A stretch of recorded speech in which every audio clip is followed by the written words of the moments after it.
오늘 11과 공부합니다. 11과 예수님에 대한 증언. 요한복음 5장 30절부터 47절까지 2번 문제를 보겠습니다.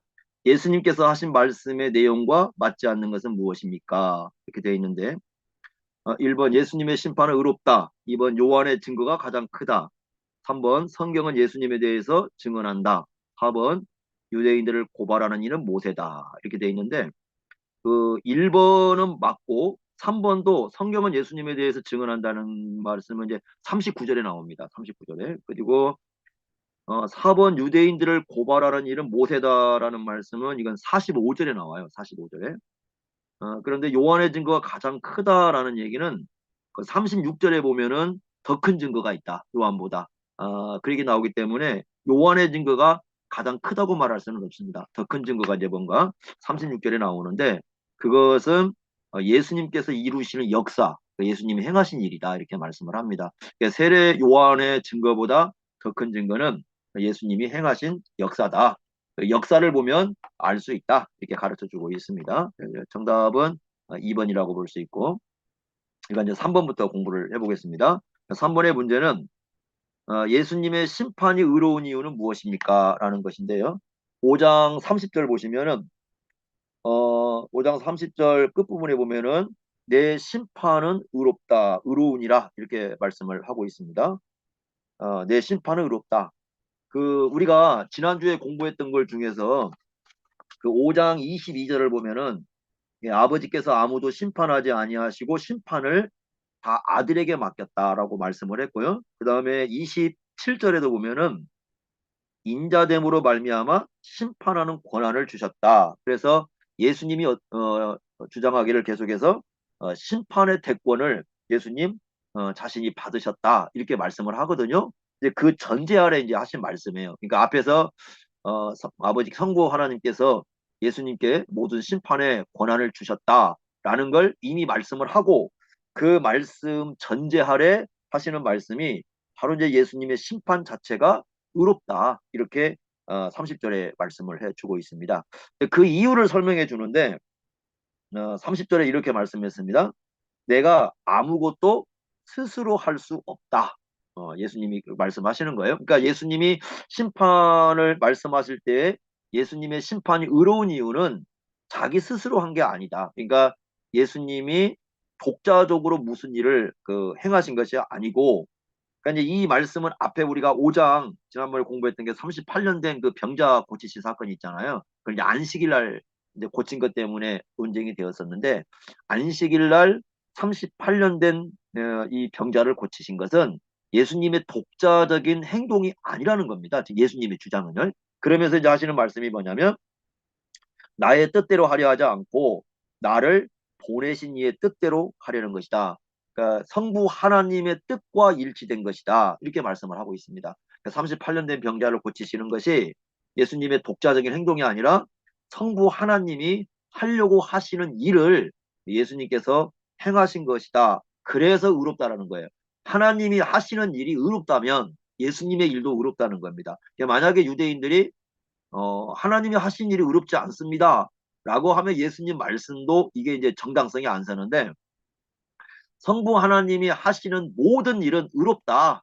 라는 것이 이제 그들 속에 가지고 있는 공통된 생각이죠. 역사가 어떻게 흘러가든지 뭐 세상이 어떻게 바뀌든지 하나님이 하시는 일은 의롭다라는 그런 생각이고 그리고 이제 장차 마지막 역사의 끝날이 되면 성부 하나님의 심판이 이루어지는데 그 성부 하나님의 심판이 의롭다는 전제예요. 이 전제 아래 예수님께서 자신이 행하는 모든 일이 하나님의 뜻과 일치가 되기 때문에 예수님께서 행하시는 장차 이제 심판의 어떤 권세를 가지고 심판을 행할 것인데 그 심판도 의롭다 이렇게 말씀을 하고 있습니다.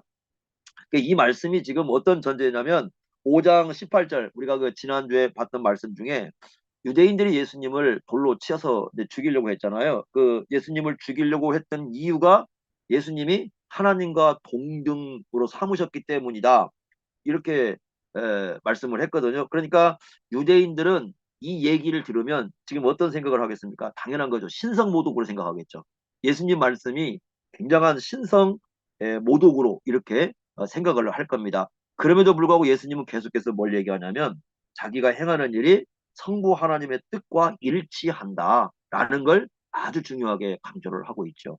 그래서 30절 말씀에 예수님의 심판이 의롭다라고 하시는 말씀 자체가 이미 유대인들이 그 예수님을 이제 죽이려고 그렇게 접근을 하고 마음을 먹었는데, 그들에 대해서 예수님에 대해서 만약에 그렇게 죽이려고 한다면 그것은 예수님이 행하신 일이 성부 하나님과 일치되기 때문에, 그러니까 성부 하나님께서 심판을 맡기셨고 그 심판은 의로운 심판이고 성부 하나님의 심판이 의로운 것처럼 예수님의 심판도 의롭기 때문에 그것은 결국 하나님에 대한 이 공격이 되는 것이고 하나님에 대한 도전이 되는 것이죠. 그리고 예수님의 심판이 의롭다고 한다면 예수님을 대적하는 사람들은 의롭지 못하는 불의한 것이 되는 거죠. 그러니까 지금 예수님을 공격하는 유대인들은 불의한 짓을 하고 있는 거죠. 그것을 예수님께서 이렇게 말씀을 하고 있습니다. 그러니까 참 이런 얘기를 들었을 때 예수님을 공격하려고 하는 사람들은 굉장히 지금 속이 막 이 말이 아니겠죠. 예수님의 말씀에 의하면 완전히 자기들이 지금 불의한 짓을 하고 있으니까 이제 막 그런 내용들을 여기서 우리가 볼 수가 있습니다. 어쨌든 우리가 여기서 이제 확신할 수 있는 건, 첫째는 성부 하나님과 예수님의 뜻이 일치된다는 거, 이 점이 굉장히 중요하고, 두 번째는 예수님의 심판은 의로운 심판이다. 절대 불의가 있을 수 없다. 라는 것을 우리가 이제 중요하게 생각을 해야 된다. 이렇게 예수님께서 말씀을 하고 있습니다. 그래서 3번은 이제 그런 내용으로 말씀을 하고 있고, 자, 4번 문제를 보겠는데, 여기서 이제 그 요한복음 5장 30절부터 47절까지 내용은 계속해서 증언 내용입니다. 그러니까 증언 내용인데 예수님을 증언하는 세 가지가 있다라고 얘기를 합니다. 첫 번째는 33절입니다. 33절 한번 보겠습니다. 너희가 요한에게 사람을 보내매 요한이 진리에 대하여 증언하였느니라. 여기 보면 첫 번째 이제 증언은 누구의 증언이냐면 요한의 증언입니다. 요한. 세례 요한이 첫 번째 증인으로 등장하고 있습니다. 예수님에 대한 첫 번째 등장입니다. 우리가 앞에서 이제 그 계속해서 살펴봤듯이 그 세례 요한은 유대인들 세계에서 굉장히 영향력 있게 알려진 사람이죠. 그래서 세례 요한이 등장을 해서 이 유대인 그 대중들을 대상으로 사역을 하지 않습니까? 그러니까 세례 요한의 어떤 얘기라든가 세례 요한이 하고 있는 행위는 유대인들 대중들에게 상당한 그 영향력이 있거든요. 그러니까 그런 세례 요한을 들어서 이 세례 요한의 증언이 예수님에 대한 증언이다. 이렇게 얘기를 하고 있습니다. 그런데 이것은 앞에서요. 여러 번 얘기를 했던 내용입니다. 요한복음 1장 그 34절을 보면요. 요한복음 1장 34절에 이렇게 말씀했어요. 내가 보고 그가 하나님의 아들이심을 증언했다. 그러니까 요한이 예수님이 하나님의 아들이심을 증언했다. 요한은 증언자로 나옵니다. 예수님에 대한 증언자. 이렇게 증언했다. 이렇게 나오고 그 다음에 요한복음 1장 7절과 8절도 보면은 1장 7절 8절 보면은 7절에 그가 증언하러 왔다. 그러니까 요한은 증언하러 온 사람이다. 빛이 아니다. 8절은 빛이 아니고 빛에 대해서 증언하는 사람이다. 그래서 요한을 계속해서 증언자로 이렇게 얘기를 해주고 있습니다. 1장 15절에도 보시면 1장 15절에도 요한이 그에 대해서 증언했다. 그러니까 내 뒤에 오시는 분이 계시는데 내 뒤에 오시는 분은 나보다 먼저 계셨던 분이다. 라고 이제 요한이 얘기하지 않았습니까? 그걸 증언한 것이다. 이렇게 말씀하고 있고 요한복음 1장 32절에도 보면 요한이 또 증언하였다. 이렇게 말씀을 해요. 그러니까 지금 예수님의 이 말씀은 그 33절에 요한에게 사람을 보고 요한이 진리에 대해서 증언했다는 말씀은 이미 우리가 1장만 봐도 많은 내용이 등장하고 있죠. 그래서 1장에 보면 요한이 계속해서 증언자로 나오는데 이 만약에 사람들이 요한의 증언을 받아들인다면 이 요한의 증언을 받아들인다면 예수님을 대적하면 안 되겠죠. 왜 그러냐면 그 세례 요한의 증언의 핵심은 예수님이거든요. 예수님에게 가서 예수님을 만나야 예수님에 의해서 죄사함을 받는 것이고 그리고 이 예수 그리스도를 영접하고 영접해야 구원을 얻는다. 이것이 지금 그 세례 요한의 그 증언의 내용이거든요. 요한복음 5장 그 34절을 보면 이렇게 말씀했습니다. 5장 34절에 그러나 나는 사람에게 증언을 취하지 아니하노니 다만 이 말을 하는 것은 너희로 구원을 받게 하려 하는 것이다. 그러니까 요한의 증언은 구원을 받도록 하는데 초점이 있어요. 근데 구원을 받도록 하는데 초점이 있는데 그 구원은 누구에 의해서 받는 것이냐면 바로 예수님에 의해서 받는 것이다. 이렇게 말씀하고 있습니다.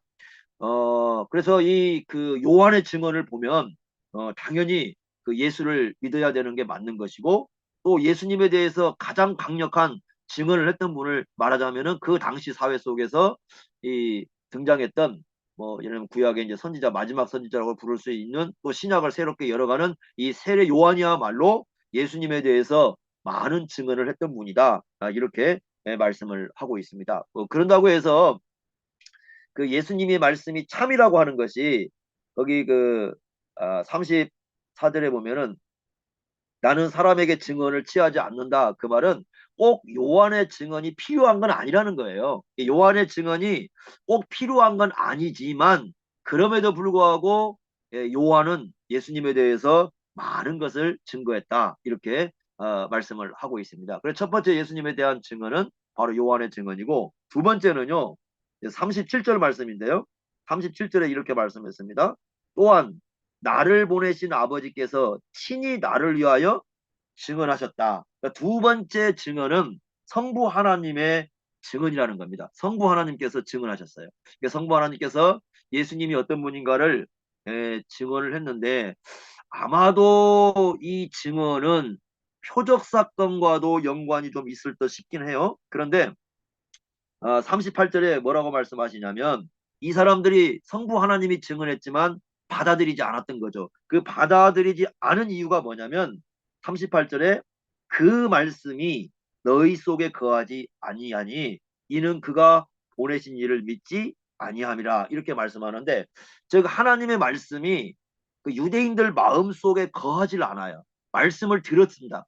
말씀을 들었는데 그 들은 말씀들이 그 유대인들의 마음 속에 들어와 가지고 유대인들의 마음을 움직여야 되는데 그것을 하지를 못한 거죠. 그러니까 유대인들은 성부 하나님의 말씀을 받아들이지 않은 겁니다. 성부 하나님께서 친히 증언했음에도 불구하고 그 이유는 뭐냐면 그가 보내신 분 예수님이시죠. 예수님을 믿지 아니했기 때문이다라고 얘기를 합니다. 두 번째 그 예수님에 대한 증언을 하신 분은 성부 하나님이다 이렇게 말씀을 하고 있습니다. 참 중요한 부분이죠. 성부 하나님께서 증언을 했다. 그러면 아버지께서 친히 증언을 했다고 하는데 도대체 성부 하나님께서 증언했다라는 내용이 무엇일까? 여기에 대해서 이제 학자들 사이에 논란이 있습니다. 그래서 여기에 대해서 이제 몇 가지 그 논란의 내용이 있는데 첫 번째는 뭐냐면 아버지께서 친히 증언했다는 첫 번째 내용은 이제 공간복음을 보면요.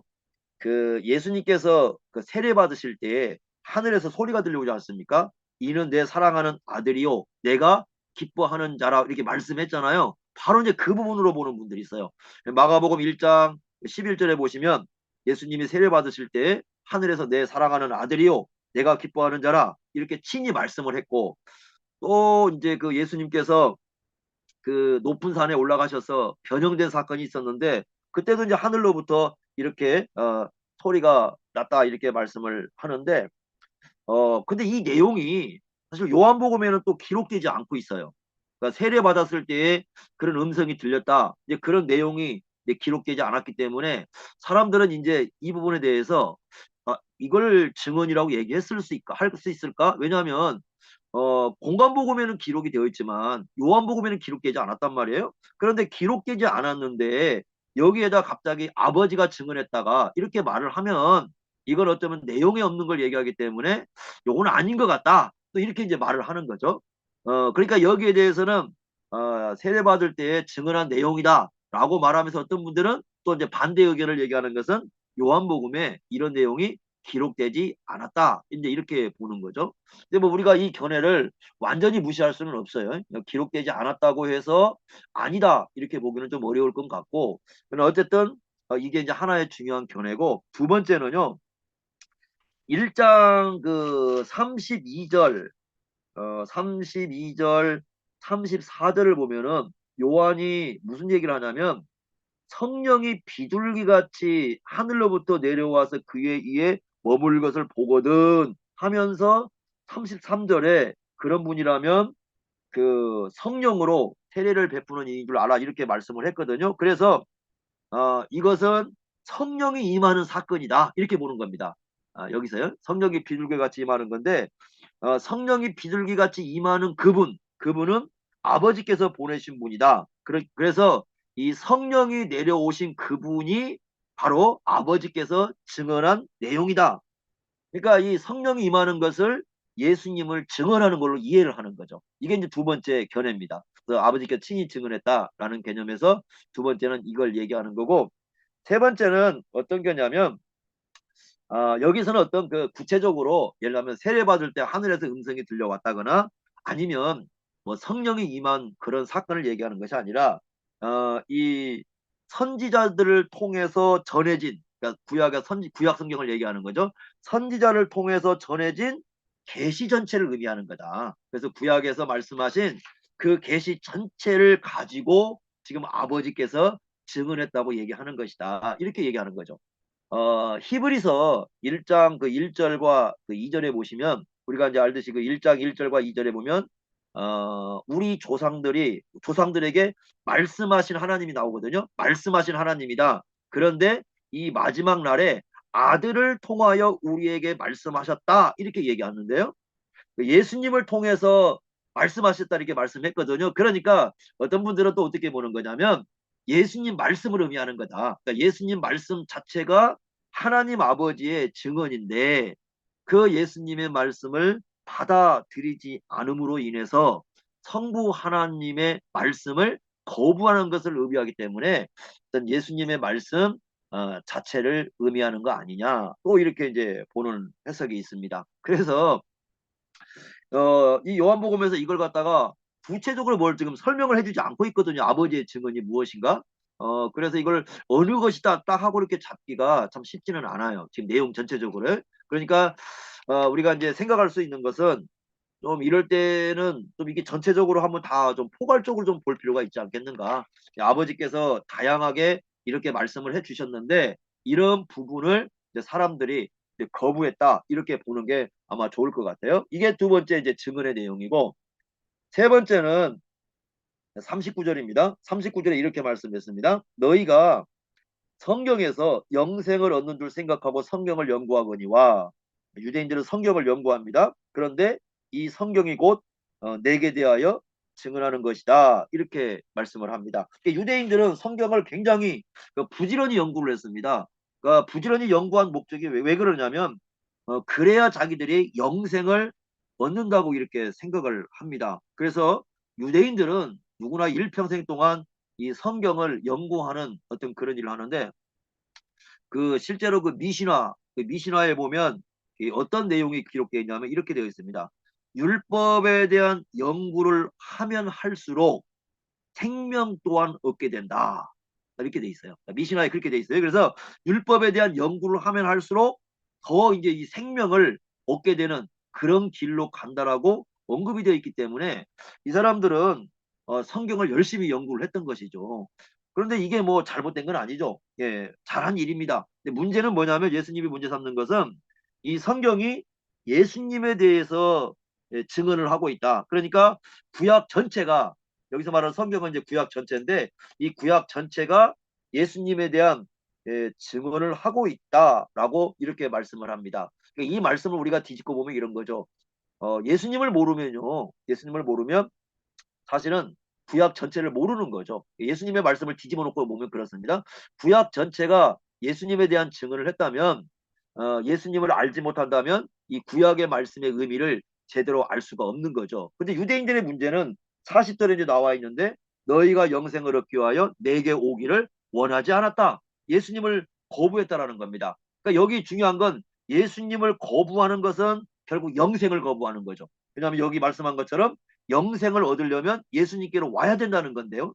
이건 요한복음에서 이제 계속 우리에게 강조되는 거잖아요. 예를 들면 요한복음 1장 4절에 보면은 그 안에 예수님 안에 생명이 있다고 말씀하고 요한복음 5장 25절 26절에 보시면 예수님을 생명을 주시는 분이다. 이렇게 말씀하고 있고, 우리가 잘 알고 요한복음 14장 6절에 보시면 내가 곧 길이요 진리요 생명이다. 이렇게 말씀하고 있고, 요한복음 3장 16절에 하나님께서 독생자를 보내신 그 목적이 영생을 얻기 위한 것이거든요. 그러니까 요한복음 전체를 보면은 계속해서 영생을 얻으려면 예수님께로 와가지고 예수님을 믿어야 된다. 이 부분을 강조를 하고 있거든요.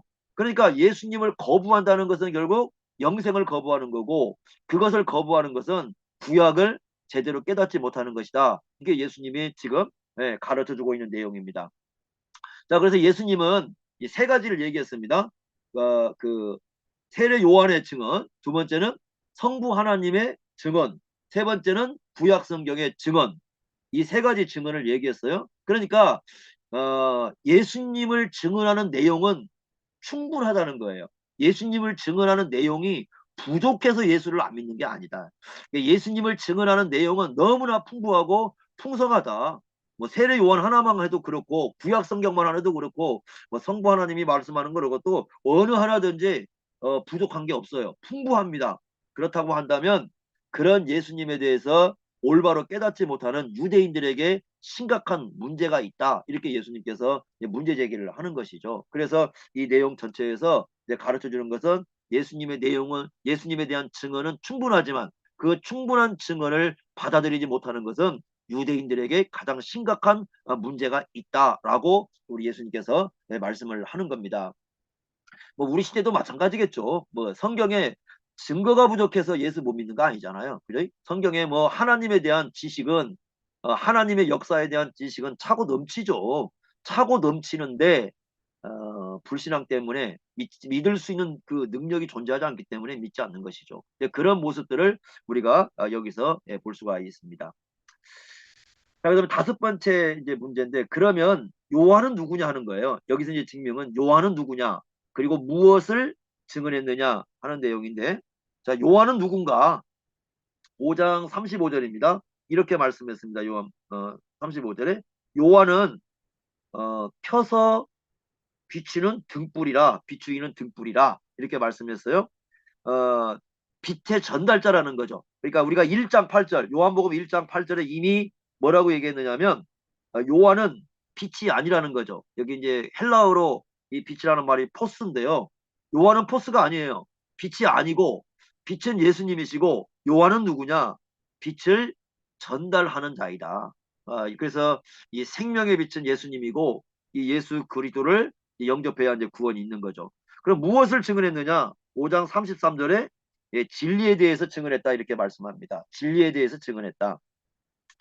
요한복음 8장 한번 가보십시오. 요한복음 8장 32절을 한번 보시기 바랍니다. 요한복음 8장 32절을 보시면 우리가 잘 아는 말씀인데요. 이렇게 말씀했습니다. 진리를 알지니 진리가 너희를 자유롭게 하리라 라고 말씀했어요. 여기 진리에 대한 말씀을 합니다.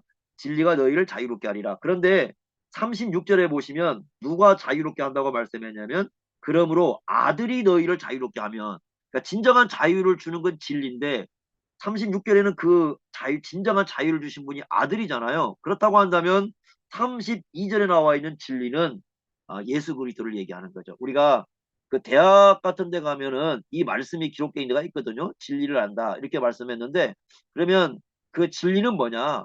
세상 학문이 아니라 아들이신 예수 그리스도이십니다. 이 예수 그리스도가 그 진정한 자유를 준다. 그렇다면 앞에 이제 우리가 다시 돌아온다면 요한복음 그 5장 33절에 진리에 대해서 증언했다. 그러면 여기에서 이 진리는 누구냐면 예수님이죠. 이 앞부분에서의 진리는 예수님입니다. 이제 뒤로 가면은 요한복음 17장에 가면 진리에 대해서 아버지의 말씀이 진리라고 얘기하는데 그 이전에는 이 진리가 누구냐면 예수님이셔요. 앞부분에는 거의 다 예수님이 진리다 이렇게 말씀을 합니다. 그래서 세례 요한은 바로 이 빛이시고 진리이신 예수님을 증언했던 사람이다 이렇게 말씀을 하고, 요한복음 5장 35절에 보시면 요한은 켜서 비추는 등불이라, 빛의 전달자죠. 그런데 그때 한때 그 빛에 즐거이 있기를 원했다. 사람들이 한때는 그 요한이 이렇게 그 복음을 전했을 때, 그 예수님에 대한 얘기를 했을 때 사람들이 그 요한의 메시지를 받아들이고 그 안에서 좀 즐겁게 이걸 받아들였다는 거죠. 처음에는 요한을 받아들였기 때문에 요한이 전하는 메시지도 받아들였고, 그리고 그 요한의 메시지에서 의해서 선포되었던 예수님도 받아들였는데, 문제는 뭐냐면 지속되지 않는 거죠. 이게 계속 지속이 돼야 되는데 시간이 갈수록 이 바리새인들의 공격이 거세지고 또 대중들이 자기가 원하는 대로 예수님 해주지 않거든요. 그러다 보니까 이제 점점 시간이 갈수록 어떻게 하느냐, 예수님에 대해서 오히려 대항하고 예수님을 반대하고 때로는 예수님을 죽이려고 하는 사람도 나오고 때로는 예수님이 뭐 신성 모독 간다고 이 비난도 하고, 이러다 보니까 한때 예수님을 믿은 것 같은 사람들이, 요한의 증언을 받고 예수님을 믿은 것처럼 보였던 사람들이, 그 안에 즐거워했던 사람들이 시간이 갈수록 예수님에 대해서 외면하고 무시하고 이런 길로 가게 되는 거죠. 참 안타까운 일인데, 그래서 이 말씀을 통해서 이제 사람들이 점점 이 예수님을 믿는 데서 이 멀어지고 있는 그런 말씀을 여기에서 하고 있는 것을 우리가 볼 수 있습니다. 그러니까 요한은 충분하게 증언을 했지만, 그리고 처음에는 사람들이 그 요한의 증언 속에서 즐거움도 가졌지만 시간이 지나니까 점점 이 예수님에 대한 공격이 거세지니까 예수님을 떠나고 예수님을 대항하는 사람들이 생긴 거죠. 이게 우리가 그래서 뭐에서 볼 수 있냐면 그 씨 뿌리는 비유 있지 않습니까? 그 씨 뿌리는 비유에서 알 수 있는 게 바로 이 부분이에요. 씨 뿌리는 비유에서 보면은 그 돌밭에 뿌린 그 씨앗이 나오는데, 이 처음에 이 돌밭에 떨어졌을 때는 이게 심어졌다가 나중에 이제 밑에 돌이 있으니까 뿌리를 못 내리잖아요. 근데 그거 해석할 때 뭐라고 하냐면 하나님의 말씀을 받을 때는 즉시 기뻐하고 즐거워하고 그랬는데 환란이나 핍박이나 박해가 오니까 결국은 넘어져 버리는, 그러니까 뿌리를 내리지 못하고 넘어지는 그런 결과를 가져왔다, 이렇게 말씀하는데, 그 씨 뿌리는 비유를 여기서 지금 예수님의 말씀 속에서 우리가 들여다보고 있을 수 있는 거죠. 요한의 증언을 듣고 예수님을 한때 즐거워했지만 시간이 점점 지나면서 예수님을 떠나버리고 환란이 오고 핍박이 오고 예수님을 향한 공격이 거세지니까 예수님을 향해서 등을 돌려버리는 이제 그런 사람들이 발생을 하는 거죠. 그래서 요한의 증거가 부족하기보다는 요한의 증거는 충분하지만 문제는 뭐냐면 그 요한의 메시지를 들었던 사람들의 마음이 변해버린 거죠. 그래서 진정한 문제는 유대인들의 마음의 문제지 요한의 증언의 문제는 아니다, 이렇게 예수님께서 요한에 대해서 얘기를 하고 있습니다. 요한은 올바르게 빛에 대해서 증언했고 진리에 대해서 올바로 말한 사람이지만 결국은 그 유대인들의 마음들이 변했기 때문에 예수님의 말씀을 받아들이지 않고 거부하고 떠나는, 예수님의 증언을 무시하는 그런 현상이 발생했다라고 설명을 해주는 거죠. 뭐 이런 경우 많잖아요. 우리 시대에도 한때 막 예수님 믿는다고 뭐 좋아하고 그러지만 환란이 오거나 때로는 핍박이 오거나 누군가가 예수님에 대해서 거세게 반발하거나 그러면 점점 예수님부터 멀어지는 그런 사람들이 발생하기도 하는데, 바로 이제 그런 사람들은 이런 유에 속한다, 이렇게 이해를 할 수가 있습니다. 자, 넘겨봅시다. 24페이지 보시면 6번, 요한의 증언보다 더 큰 증거는 무엇입니까? 5장 36절, 우리가 요한 5장 36절 보면은 이렇게 말씀했습니다.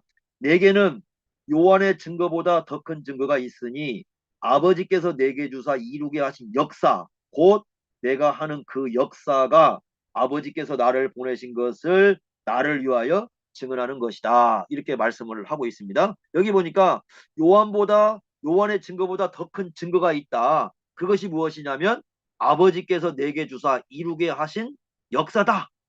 그러니까 예수님께서 행하신 역사다, 이렇게 표현하고 있습니다. 그 NIV 성경은요, 요걸 갖다가 뭐라고 번역했냐면 더 베리 워크 이렇게 번역을 했어요. 역사란 말을 일로 번역했어요. 그래서 뭐라고 하냐, 바로 그 일이다, 이런 거죠. 헬라어로 이걸 이제, 헬라어로는 복수예요. 헬라어로는 이게 그 에르가라는 말인데 그 에르가라는 말은 복수예요. 일들입니다. 그러니까 예수님이 행하신 일들이 바로 아버지께서 예수님을 보내신 증거다, 이렇게 말씀하고 있는데, 이제 우리 그 성경하고 그 다음에 이제 영어 성경 같은 게 단수로 이제 번역을 했는데, 바로 그 일이다. 바로 그 일이 예수님이 행하시는 그 바로 역사가, 바로 그 일이 아버지께서 예수님을 보내신 분이라는 것을 증언하고 있다, 이렇게 얘기를 하고 있습니다. 그 일이 에르가라는 말이 어디 나오는 말하고 똑같은 말이냐면 그 요한복음 17장 4절 한번 보시면요. 요한복음 17장 4절에 이렇게 말씀했습니다. 아버지께서 내게 하라고 주신 일을 여기 일이 나오잖아요. 요 같은 말입니다.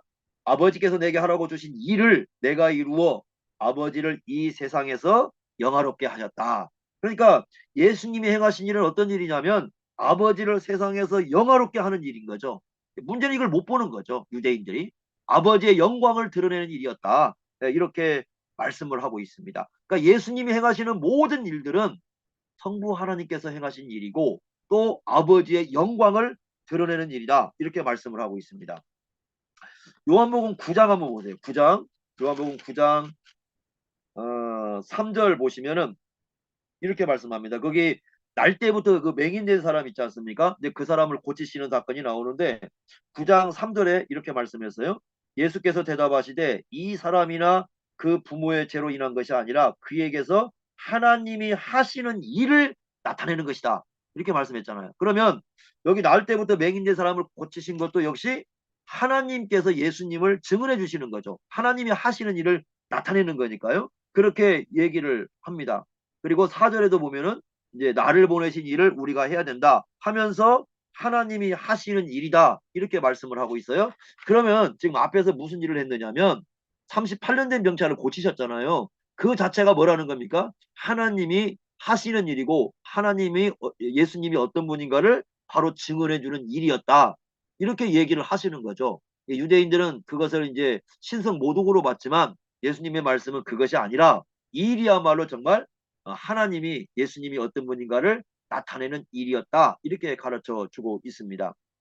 우리가 그 니고데모 이미 보았던 요한복음 3장 2절에 보면 니고데모는 그것을 알았죠. 왜냐하면 표적을 보고 뭐라고 얘기했냐면 이 표적을 통해서 뭐 요한복음 3장 2절에 하나님께서 함께 하시는 일이다. 이렇게 얘기했기 때문에 이제 어느 정도 니고데모는 그걸 직감을 한 거죠. 그래서 예수님이 행하시는 일을 보면 예수님이 행하시는 일을 보면 예수님이 어떤 분인가를 하나님과의 관계에서 알 수 있다라고 아주 중요하게 얘기를 해줍니다. 이 부분 굉장히 중요하죠. 그래서 예수님이 행하신 일을 보고 하나님을 알아야 된다. 이게 예수님의 주장이고요.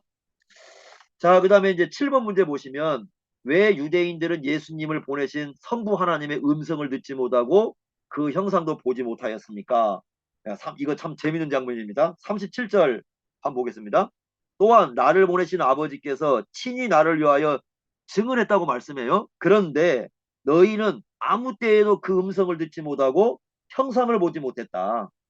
이렇게 얘기합니다. 아버지께서 친히 예수님을 증언했는데 첫째는 아버지의 음성을 듣지 못했다. 듣지 못한 건 이제 귀가 완전히 닫혀 있는 거죠. 그래서 영적인 귀가 완전히 닫혀 있다 이렇게 말씀하는 거고 그 다음에 두 번째는 형상을 보지 못했다 이렇게 말씀을 합니다. 이 말씀은 요한복음에서 상당히 중요하게 증언되는 겁니다. 자, 요한복음 1장 18절에 이미 지나간 말씀입니다. 요한복음 1장 18절에 이렇게 말씀했어요.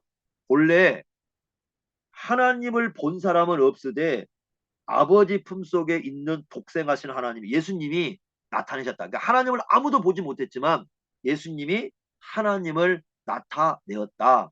나중에 이제 골로새서에 가게 되면요. 그래서 예수님을 뭐라고 부르고 있냐면 하나님의 형상이다 이렇게 불러요. 하나님의 형상이다.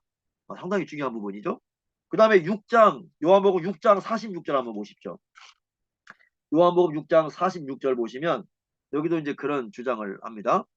어떤 얘기를 하냐면 이는 아버지를 본 자가 있다는 게 아니다. 그러니까 이 예수님의 말씀은 뭐냐면 아버지를 눈으로 보았다는 얘기가 아닌데 어떤 얘기냐면 오직 하나님에게서 온 자만 아버지를 보았다. 그러니까 하나님을 친히 본 사람은 사실 예수님밖에 없다라는 거죠. 예수님밖에 없어요. 그러면 예수님을 거부하면 결국 하나님을 알 수가 없는 거죠. 그러니까 이 얘기는 하나님에 대해서 올바로 얘기해 줄 수 있는 분, 하나님의 형상에 대해서 올바로 설명해 주고 나타낼 수 있는 분은 누구밖에 없냐면 예수님밖에 없다라는 거죠. 이렇게 주장을 하십니다. 그러다가 14장 9절에 가시면 엄청난 이제 주장을 하시는 거죠. 14장 9절에 빌립이 이제 얘기합니다. 14장 8절 보면 빌립이 뭐라고 하냐면 주여 아버지를 우리에게 보여주옵소서 그리하면 족하겠다. 이렇게 말씀하잖아요.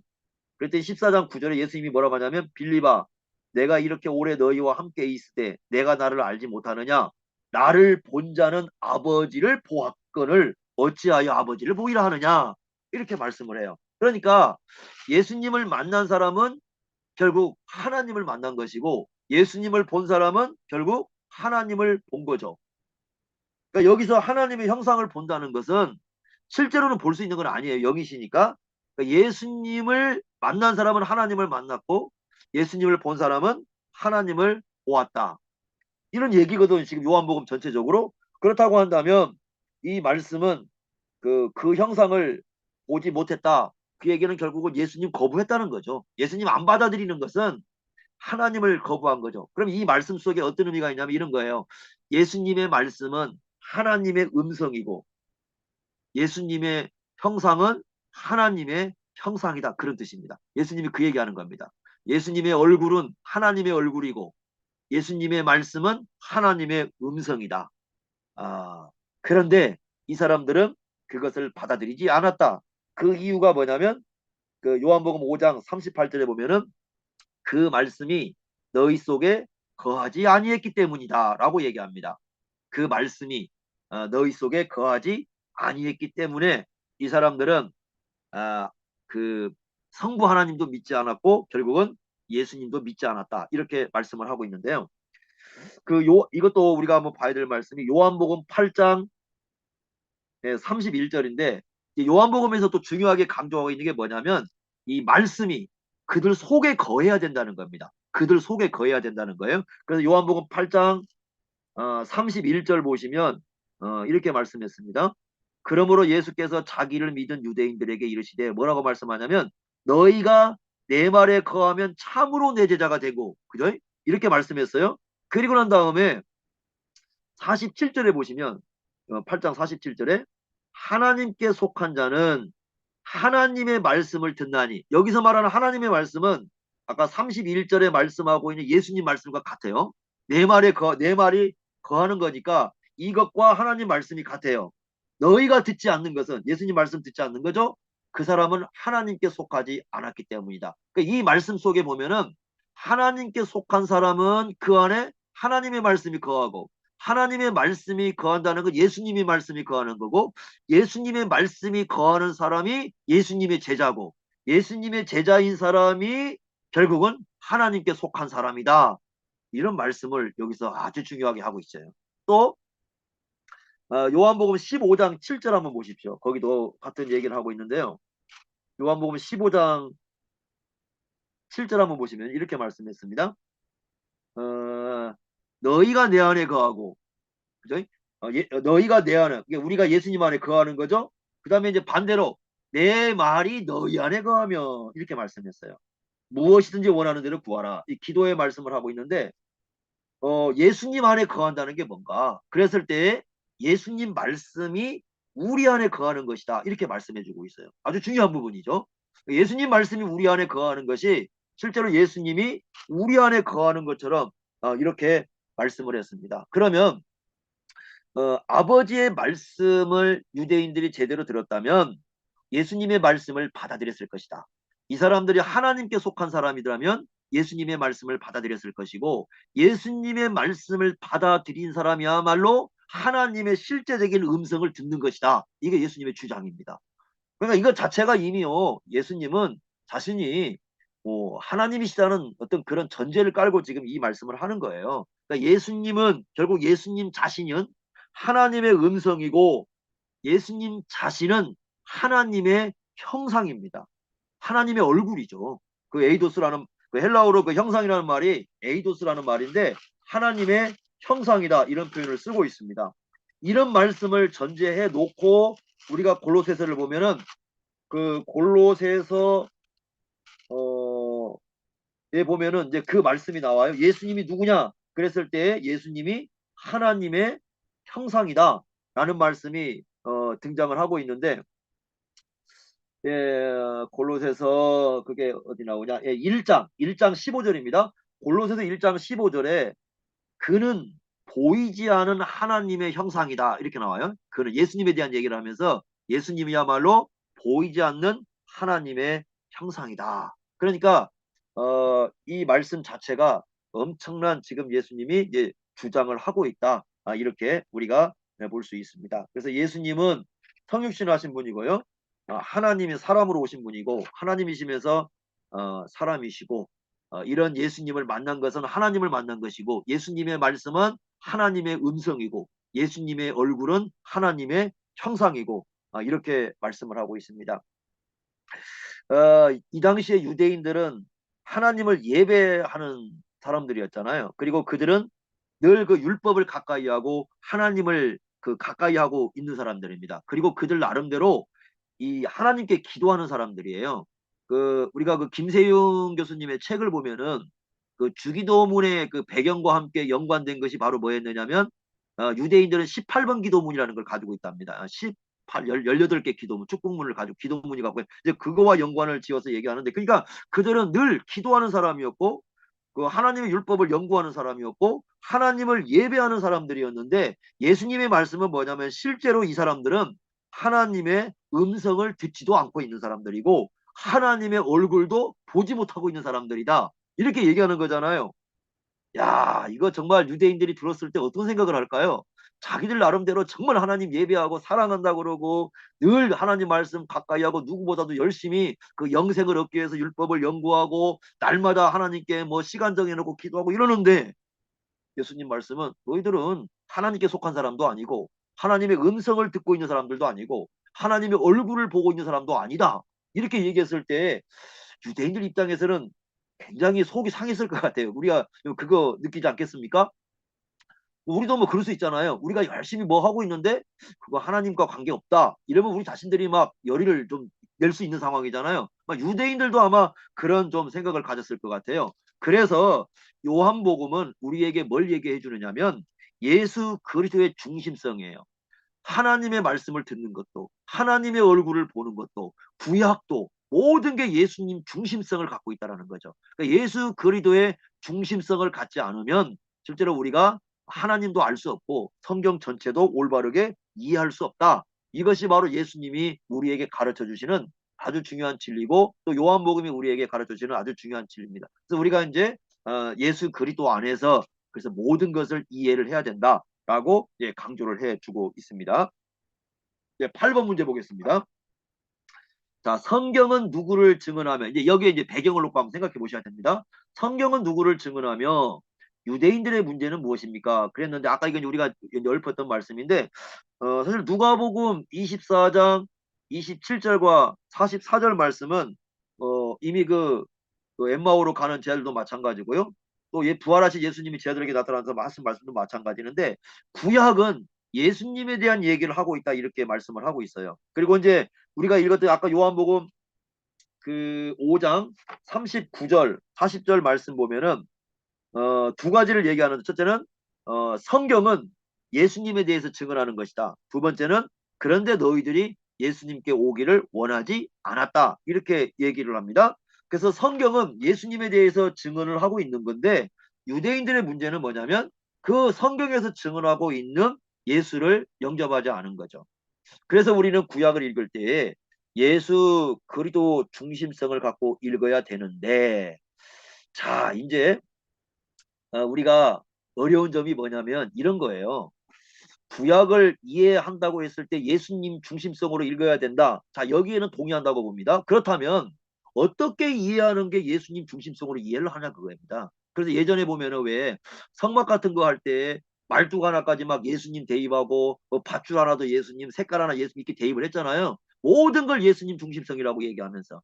그리고 또 이제 심지어는 너무나 이제 이게 막 진행되다 보니까 어떨 때는 그 라합의 붉은 줄을 또 예수님의 십자가로 해석하기도 하고 또 최근에 이제 얼마 전에 뭐 어떤 그 목사 유명한 목사는 그 이집트의 그 나일강이 피로 변했으니까 그 피로 변한 것도 예수님의 십자가라고 이렇게 얘기를 하고 별 얘기들이 다 나오는 거죠. 그래서 우리가 예수님 중심으로 구약을 보고 성경을 해석한다는 게 어떤 의미를 갖고 있느냐 이것인데 우리가 이제 거기에 대해서 몇 가지를 좀 생각해 볼 수가 있는데 첫째는요.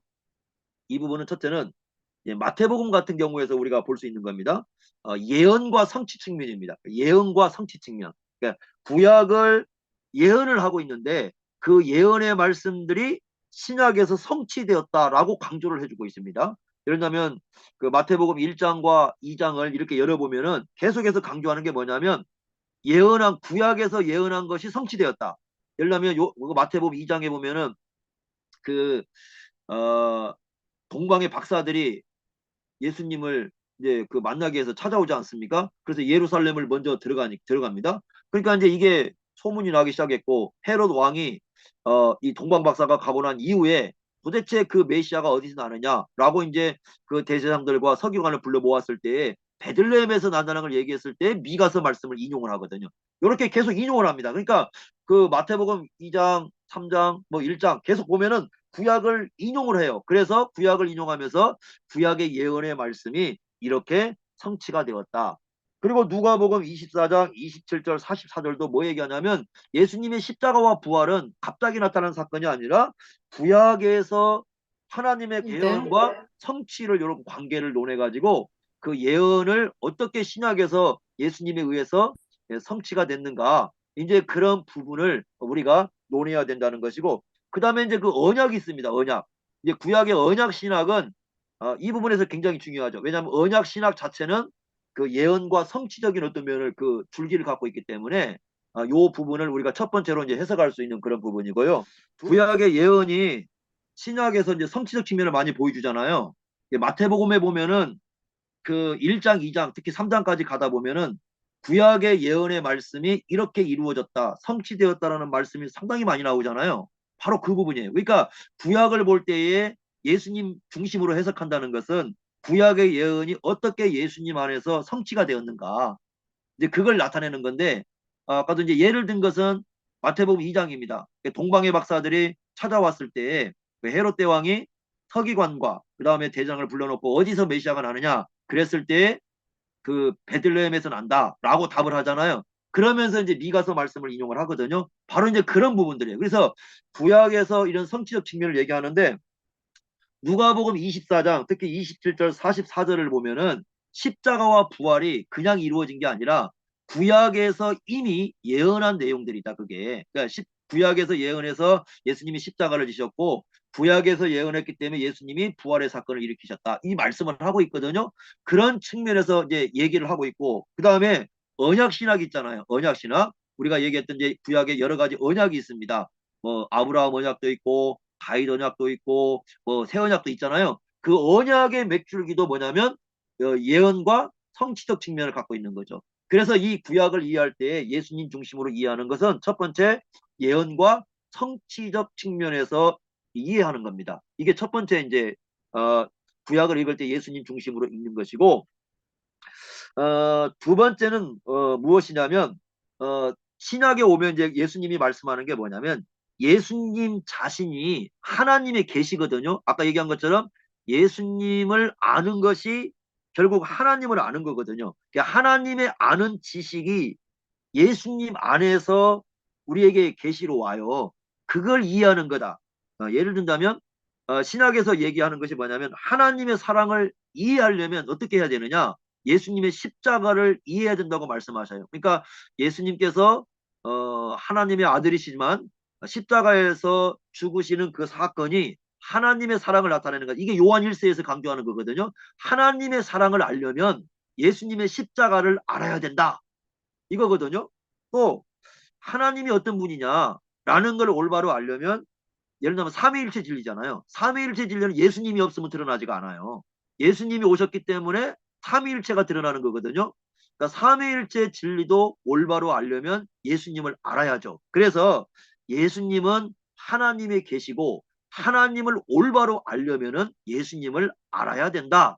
그런 측면에서 우리가 예수 그리스도의 중심으로 구약도 읽어야 된다는 거죠. 구약에서 끊임없이 하나님의 헤세드, 사랑을 가르쳐 줬지만 그걸 아는 방법은 예수님의 십자가고 구약에서 하나님을 한 분인 걸 알았지만 그 유일성에 대한 올바른 이해를 하려면 삼위일체를 알아야 되고 그것은 예수님에 의해서만 올바로 이해될 수가 있다. 이제 그런 면에서 예수 그리스도의 중심성을 이제 얘기하는 두 번째 측면이 있고요. 세 번째는 뭐냐면 해석 관점입니다. 해석 관점. 해석 관점은 뭐냐면 예를 들면 산상보훈이 있습니다. 그 산상보훈을 들어가 보시면 그 십계명 이해할 때 예수님의 해석의 관점으로 십계명을 읽는 겁니다. 그래서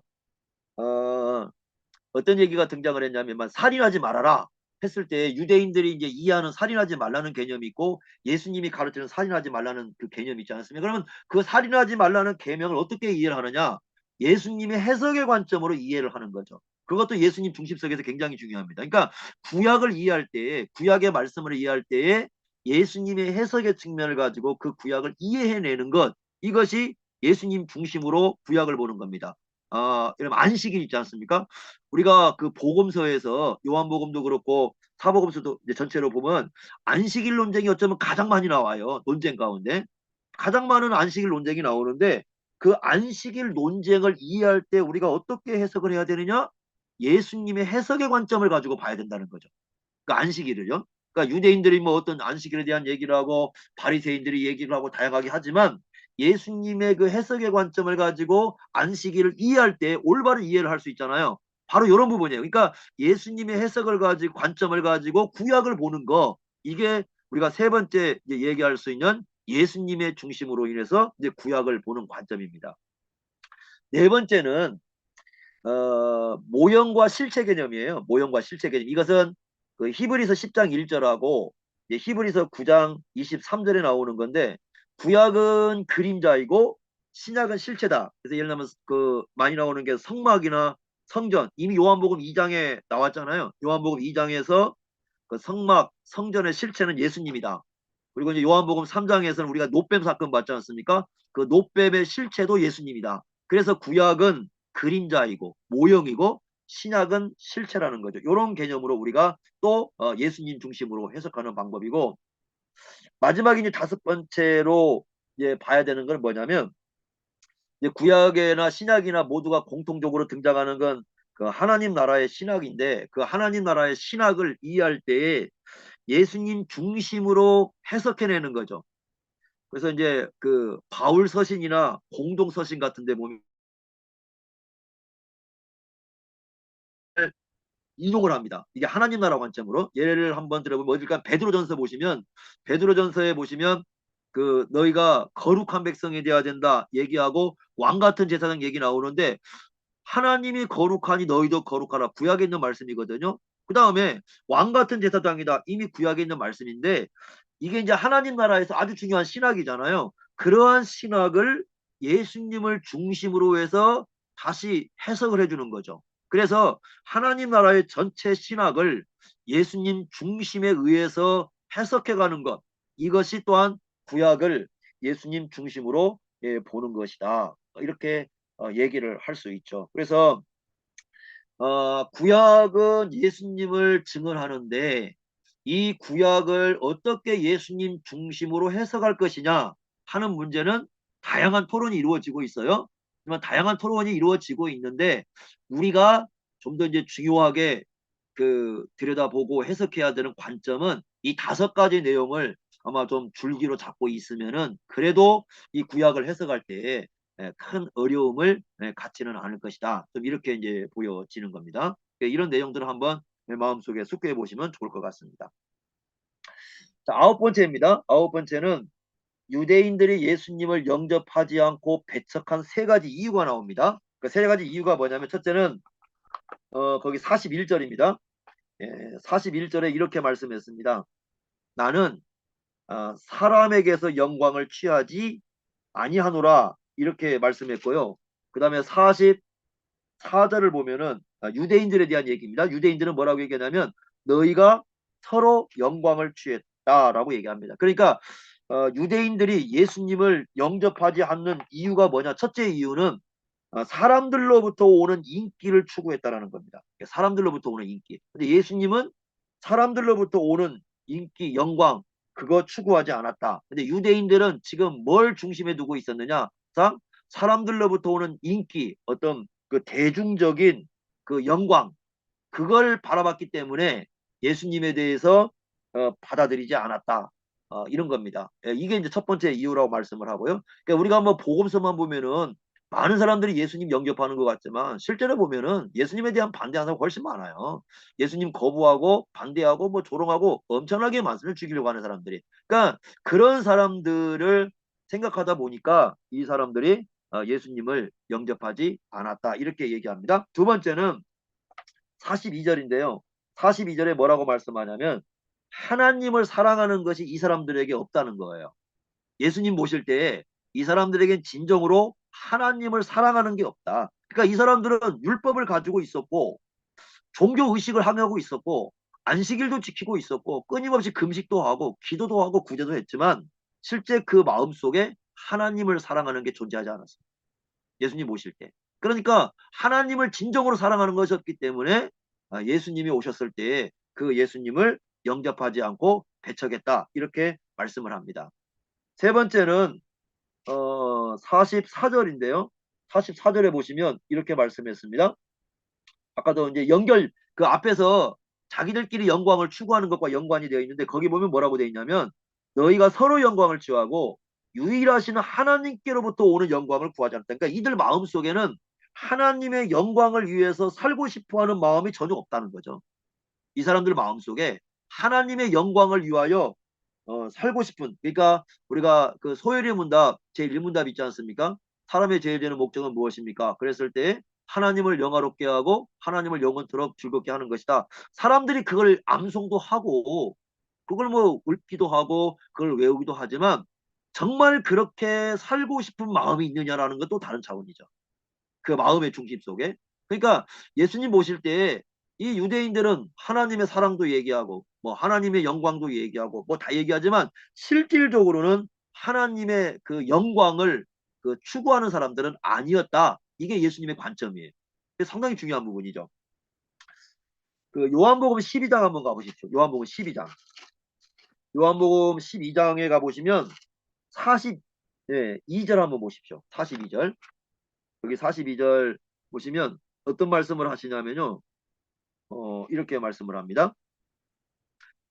이게 이제 참 어려운 말씀인데 이게 진짜 믿는 사람인지 가짜로 믿는 사람인지 헷갈려요. 왜냐면 42절에 그러나 관리 중에도 그를 믿는 자가 많다. 이게 예수님 믿는 사람 많다고 얘기하거든요. 그런데 바리새인들 때문에 드러나게 말하지 못하고 있다. 왜 그러냐면 출교를 당할까 두려워했다 이렇게 해요. 그러면서 하시는 말씀이 43절에 그들은 사람의 영광을 하나님의 영광보다 더 사랑했다 이렇게 얘기해요.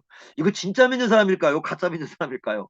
굉장히 어려운 말씀이에요. 이 말씀이 우리가 어떤 뭔가를 규정하기 위해서 그러니까 예수님 말씀을 들여다보면은 이거 예수님이 이 사람 진짜 믿음 있는 사람으로 말하지 않는 것 같은 느낌을 받아요. 우리가 요한복음에서 믿는다고 하지만 가짜 믿는 가진 사람들 많잖아요. 예, 이 말씀도 비슷한 내용을 어느 정도 포함하고 있는 것처럼 이렇게 말씀해요. 그러니까 이 사람들은 왜 그러느냐면 사람의 영광을 더 추구한 거죠. 하나님의 영광보다. 그러니까 여기 예수님 말씀대로 왜 예수님을 영접하지 않았는가? 하나님의 영광을 별로 중요하게 이걸 취하려는 게 아니라 사람으로부터 오는 영광들을 추구했기 때문에 이들 마음속에 진정으로 예수님을 영접하고 싶은 마음이 없는 거죠. 이런 문제들을 예수님께서 지적을 하고 있어요. 그래서 여기 나와 있는 대로 예수님을 영접하지 않고 배척한 세 가지 이유는 첫째는 이 사람들은 사람들로부터 오는 영광을 취했고 두 번째는 그 마음속에 하나님을 사랑하는 것이 없었고 세 번째는 하나님의 영광을 진정으로 추구하는 마음이 이들 속에 없었기 때문에 예수님을 영접하지 않았다. 이게 이 요한복음에서 예수님께서 말씀하시는 아주 중요한 부분이죠. 오늘날도 마찬가지겠죠.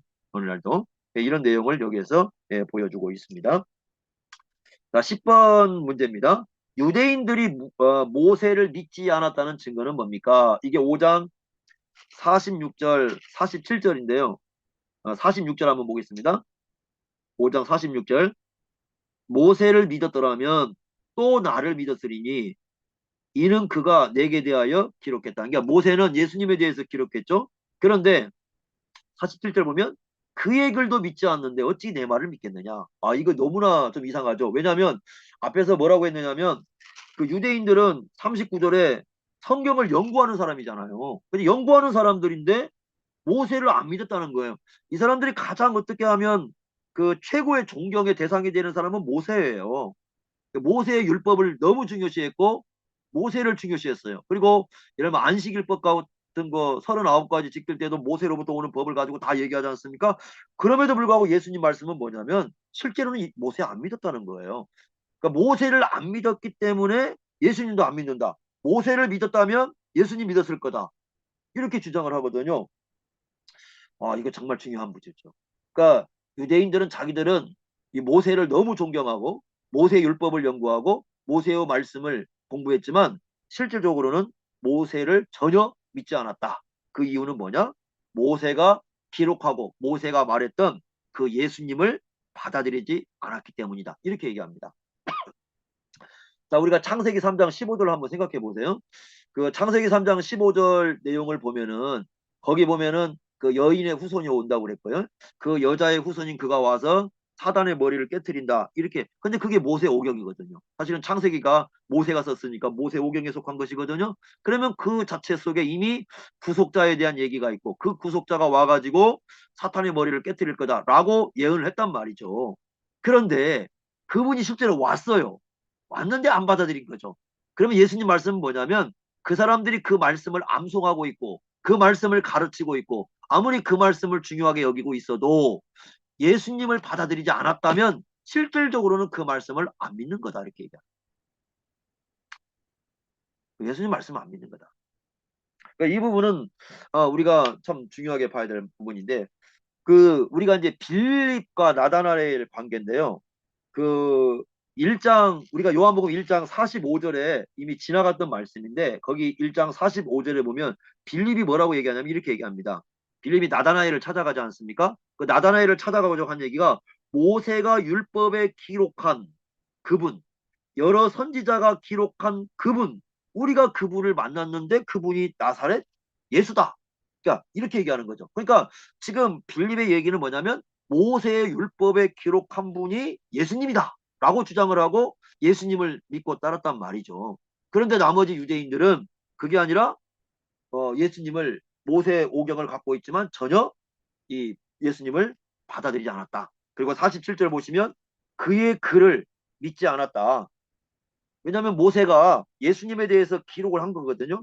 기록을 했는데 예수님을 믿지 못한다고 한다면 그것은 바로 모세가 기록한 글을 믿지 않고 받아들이지 않는 것이다 라고 말씀을 하고 있습니다. 야, 그래서 예수님의 말씀을 이렇게 읽어보면 좀 우리가 깊이 생각해야 할 부분들이 많아요. 구약에 대한 이해를 가질 때요. 그러니까 이 유대인들의 그 심각한 문제는 뭐냐면 시작은 계시에서 해요. 그러니까 성경을 가지고 시작을 합니다. 성경은 메시아에 대한 예언을 했어요. 문제는 뭐냐면 성경에서 출발을 했는데 성경에서 메시아 예언을 했는데 나중에는 메시아를 그들 나름대로의 메시아로 만들어버려요. 자기들이 만들어요, 메시아를. 형편에 맞게.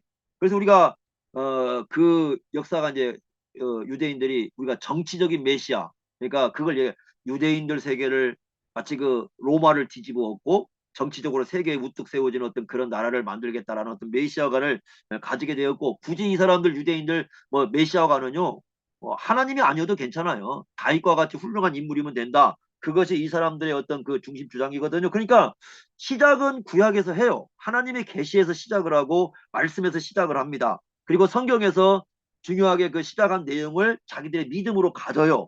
문제는 뭐냐면 그들 나름대로 그것을 채색을 합니다. 자기들 상황에 맞게 그분을 바꾸어 버려요. 그러니까 항상 이것이 이제 그들에게 많은 문제가 되었다는 것을 우리가 생각해 볼 수가 있는데 뭐 오늘날도 그러잖아요. 뭐 성경에서 예수님에 대한 얘기를 듣습니다. 예수님에 대한 얘기는 듣지만 나중에 예수님 얘기하는 거 보면 자기들이 만든 예수가 많잖아요. 자기들이 예수 이런 예수일 거다. 이런 하나님일 거다. 자기들이 스스로 만들어 놓고 그게 하나님이라고 생각을 하는 거거든요. 그런데 그렇게 출발한다면 그것은 나중에 우상 숭배가 될 수 있는 가능성이 굉장히 높아지고 있다라는 것을 우리에게 말씀합니다. 근데 우리 그 박윤선 박사님이 그래서 늘 주장한 것이 우리가 생각할 때도 계시 의존 사색을 해야 된다. 성경의 계시를 갖고 우리가 생각을 해야지 계시를 가지고 출발해 가지고 자기 나름대로 하나님을 만들고 예수님을 만들어 버리면 그것은 잘못된 신앙이 될 수 있다. 그것이 바로 이제 유대인들이 보여준 하나님의 모습인데 이런 모습들이라는 것을 우리에게 얘기를 해주고 있습니다. 그러니까 이 사람들은 열심히 그 모세가 썼다고 하는 그 모세 율법을 가지고 스스로 공부도 하고 가르치기도 하고 그 말씀을 의존해서 살기도 했지만은 나중에 이제 그 메시아에 대한 개념을 자기들이 채색하고 만들어 버리니까 진짜 메시아가 왔을 때는 그분을 영접하지 않는 결과를 가져왔고, 그랬을 때에 그 구약에서 예언한 메시아 예수님이 왔는데 안 받아들였기 때문에 실제로는 그 구약의 예언을 안 믿는 것이다. 이렇게까지 예수님께서 강력하게 책망을 하는 그런 장면을 볼 수가 있습니다.